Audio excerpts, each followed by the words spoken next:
grand oral RTBF le soir, Jacques Kremers. Madame, monsieur, bonjour, bienvenue dans le grand oral qui se penche aujourd'hui sur la place de la religion dans la cité à l'occasion d'un colloque, une agora citoyenne qui se déroule ce week-end à Bruxelles. Et celui que nous recevons aujourd'hui est l'un des orateurs. Il est professeur d'études islamiques contemporaines à l'université d'Oxford. Il est aussi directeur du centre de recherche sur la législation islamique et l'éthique au Qatar. Notre invité, c'est Tariq Ramadan. Bonjour. Bonjour. Vous venez de publier un ouvrage qui s'intitule Le génie de l'islam. Nous en parlons avec aussi Béatrice Delvaux, éditorialiste en chef au Journal Le Soir. Bonjour. Et Jean-Pierre Jacquemin, directeur de l'information à la RTBF. Bonjour. Tariq Ramadan, votre livre s'intitule Le génie de l'islam. Il fait référence aussi au génie du christianisme de Chateaubriand. Est-ce aussi, dans votre chef, une apologie, cette fois, de l'islam ? Non, c'est beaucoup plus une introduction et une explication de ce que l'islam est en tant que message, en tant que spiritualité et en tant que civilisation. Il ne s'agit absolument pas du tout de faire l'apologie d'eux, parce que d'ailleurs, dans le texte, où je m'adresse aussi au public musulman, je fais un travail très critique sur les idéaux qui sont beaux et les pratiques qui sont parfois contradictoires. Et d'un autre côté, ce que j'essaie de faire pour mes concitoyens européens, occidentaux, ou même d'ailleurs dans le monde, puisque le livre est déjà prévu dans une publication en plusieurs langues, c'est de parler de l'islam autrement que quand on en parle dans les controverses ou parce qu'il y a eu un attentat.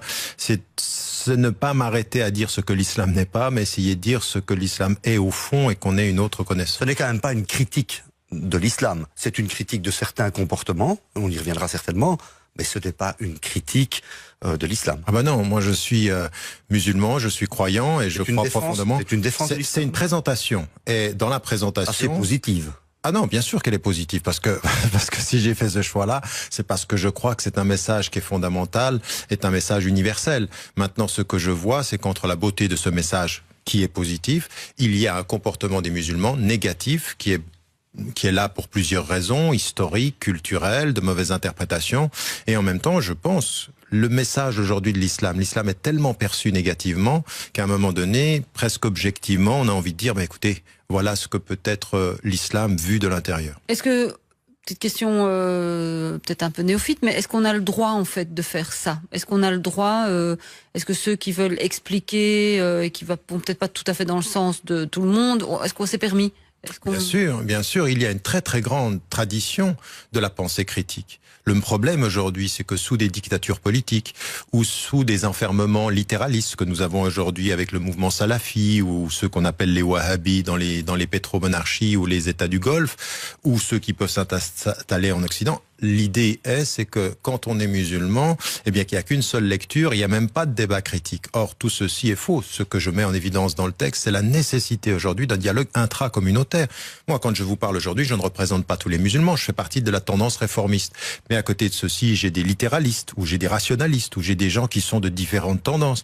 Et je pense aujourd'hui que nous faut... Et puis déjà, en plus, ce qui est l'énorme fracture que nous avons au Moyen-Orient entre les chiites et les sunnites, nous sommes obligés aujourd'hui d'avoir un débat critique. Donc, ce que l'histoire nous a enlevé en termes de droit à la pensée critique, je le revendique dans cet ouvrage-là en disant nous ne nous en sortirons pas sans pensée critique. Et ce que je dis, c'est qu'une foi profonde ne peut pas être sans une intelligence éveillée, critique, qui pose des questions. J'appelle les musulmans à poser des questions. On voulait peut-être passer en revue différentes choses pour justement comprendre quelle est votre interprétation ou ce que vous dites pensez. Réformiste, mais vous êtes sunnite?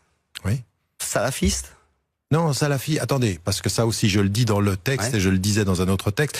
Salafi au sens normatif, ça veut dire revenir aux origines. Alors vous avez deux façons de revenir aux origines. Soit vous revenez aux origines pour répéter la lettre de l'origine, soit vous revenez aux origines pour trouver l'esprit et le dynamisme intellectuel. À l'origine, il y a des musulmans qui sont très réformistes, c'est-à-dire ils regardent l'histoire, ils regardent le contexte. Et moi, c'est de ceci que je revendique. Je dis donc revenir aux sources de la foi, pour le reprendre comme ça, et voir comment on peut l'adapter au monde moderne? Oui, revenir aux sources de la lumière de la foi, mais ajouter à la lumière de la foi la lumière de l'intelligence. C'est-à-dire comment aujourd'hui on relève les défis de son époque. Ça, c'est fondamental pour moi. Ça fait 25 ans que je fais ce travail-là. Je l'ai fait par rapport à notre situation en Occident, en disant, mais écoutez, moi je n'ai absolument aucun problème. Et au contraire, je revendique ma culture européenne, ou les cultures européennes. Ça, c'est un travail que vous ne pouviez faire que si vous êtes dans la circonstance historique de le vivre. Et puis en même temps, dans les sociétés majoritairement musulmanes, de mettre en évidence, vous savez, déjà rien que ce que je viens de vous dire. Un musulman, habituellement, il vous dit le monde musulman. Je n'utilise jamais cette formule. Je dis les sociétés majoritairement musulmanes pour faire comprendre aux musulmans qu'ils n'ont pas le monopole de la représentation des sociétés. Oui, vous dites chrétiens. Et vous faites une différence entre les sociétés où les musulmans sont majoritaires et une société où les musulmans sont minoritaires. Actuellement, parce que simplement, ça arrive. Et qu'est-ce qui se passe quand on passe du minoritaire au majoritaire, on l'impose aux autres? Alors justement, ma position que je revendique dans le livre, c'est de dire il ne peut pas y avoir de différence dans les sociétés majoritairement musulmanes entre les citoyens. Un citoyen chrétien, un citoyen athée, un citoyen agnostique, ou juif, ou bouddhiste, ou hindou, ou autre, doit avoir exactement le même statut. Donc je renvoie aux sociétés majoritairement musulmanes le fait qu'on ne peut pas, nous, en Europe, revendiquer un statut égalitaire de citoyen et accepter que dans des situations majoritairement musulmanes, ça ne se passe pas. Raison pour laquelle je suis critique de l'Iran, je suis critique de l'Arabie Saoudite, et il faut qu'on le soit. Ça veut dire qu'une société majoritairement musulmane, dans votre définition, en disant qu'elle doit respecter l'égalité entre les croyances, en fait, c'est ce que nous, on appellerait une société laïque, parce que chez nous, la laïcité veut établir une sorte d'égalité, veut qu'il y ait une égalité entre les différentes croyances. Oui, alors je ne le dis pas, je le dis dans ce livre-là, parce que c'est un livre de synthèse, mais je l'ai répété depuis 20 ans, dans un livre que j'avais écrit en 92, je mets en évidence que moi, je n'ai aucun problème entre la séparation des autorités de l'État et de la religion. Je ne veux absolument pas d'une religion qui imposerait à tous la norme qui est la sienne. Donc je n'ai aucun problème avec ceci. La conjonction entre les deux va se faire au gré des histoires respectives. Par exemple, la laïcité belge, elle n'est pas exactement la même que la laïcité française, qui n'est pas la même que la laïcité britannique. Chaque pays a son modèle de séparation. Et ce que je veux pour les sociétés majoritairement musulmanes, c'est exactement la même chose. C'est-à-dire qu'on sache faire la différence. Je suis totalement opposé à un dogmatisme et à une religion d'État qui s'imposerait à tous, mais je veux aussi que les sociétés trouvent les modes et les modalités de leur séparation. Et c'est là où certains parfois estiment que Tariq Ramadan peut avoir plusieurs discours, plusieurs langages. On va y venir. Jusqu'à quel point, j'allais dire, la loi des hommes s'impose à la loi de Dieu? Mais parce qu'il n'y a pas... Mahométain, évidemment. Oui, non, mais vous le dites comme on l'entend souvent dans les médias. Mais qu'est-ce que c'est la loi de Dieu? Ce serait une loi qu'on prend du Coran et qu'on impose? Mais non. Aujourd'hui, moi, même cette loi qu'on dit être la loi de Dieu, regardez, même, dans ce livre-là, je donne la définition de charia dans 4 disciplines différentes en montrant que c'est beaucoup plus complexe que ça. Moi, je ne suis pas pour l'idée que la charia, c'est la loi de Dieu. Je dis c'est le chemin de la fidélité. Et donc, toutes les lois, pour moi, toutes les lois, elles sont produite par l'interprétation humaine. Donc quelqu'un qui vient vers moi et qui me dit ceci est la loi de Dieu, je lui dis attends, ceci est la loi de Dieu de la façon dont tu la lis.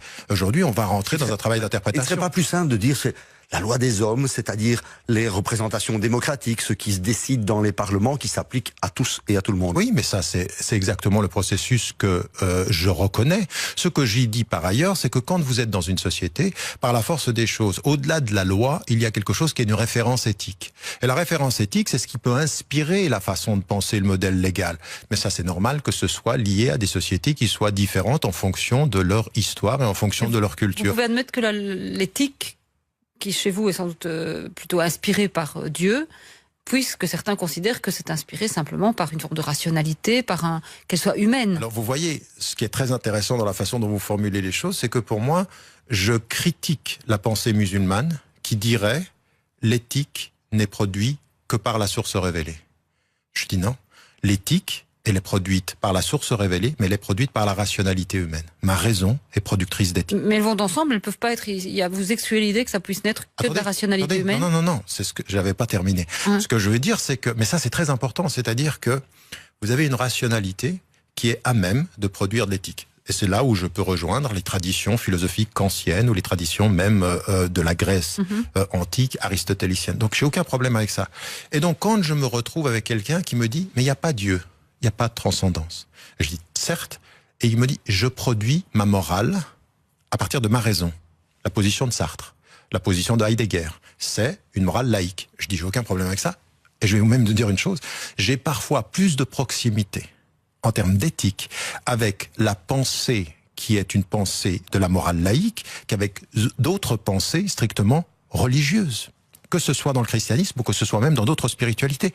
En d'autres termes, je ne l'exclus pas pour d'autres. Pour moi, elles sont mariées. L'éthique de la rationalité et l'éthique de la révélation se conjuguent. Mais quand je rencontre quelqu'un qui vient avec l'éthique de la rationalité, nous trouvons plein de points communs. Il y a énormément de choses dans la pensée, même de Sartre. Sartre dit, il n'y a pas de morale transcendantale. Mais par contre, il y a une chose qui est importante. Agis de façon à ce que tu fais puisse être l'action de tous. Et si ça ne l'est pas, c'est donc qu'il y a un processus immoral. Je dis, j'ai aucun problème. Vous citez quelques philosophes et un autre dont vous dites qu'on l'a trop vite enterré, c'est Marx. Marx a dit la religion c'est l'opium du peuple. Autrement dit, c'est l'autre consolation. C'est la manière de maintenir le peuple dans la condition d'esclavage ou laborieuse dans laquelle il est. Autrement dit, débarrassons-nous de la religion. Et Bakounine, adepte de Marx,